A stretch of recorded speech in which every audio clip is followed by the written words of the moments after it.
Cilta-cel has had a really wonderful, entry into the myeloma space.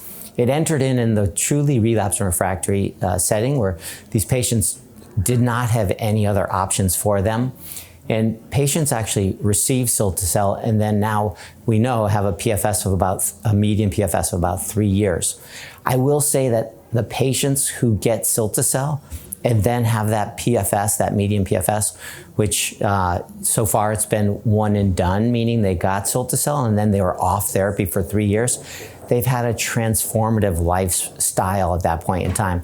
These patients have gone from going to clinic at least multiple times a month to get blood tests, to get therapies, et cetera, to now no longer needing any additional therapy, which is pretty dramatic for them. It really has changed the way they feel and the way they go about life, which is amazing.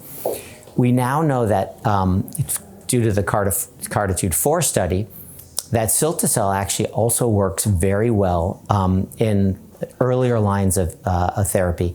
And the randomized trial showed that patients that received cilta-cel after receiving 1 to 3 prior lines of therapy did better with a better median PFS getting cilta-cel than a typical triplet that we would use in that setting.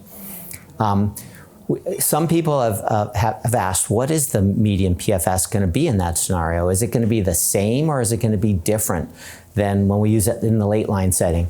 And my answer to that is, I don't think it matters. In fact, I hope it's as long. I suspect it will be as long.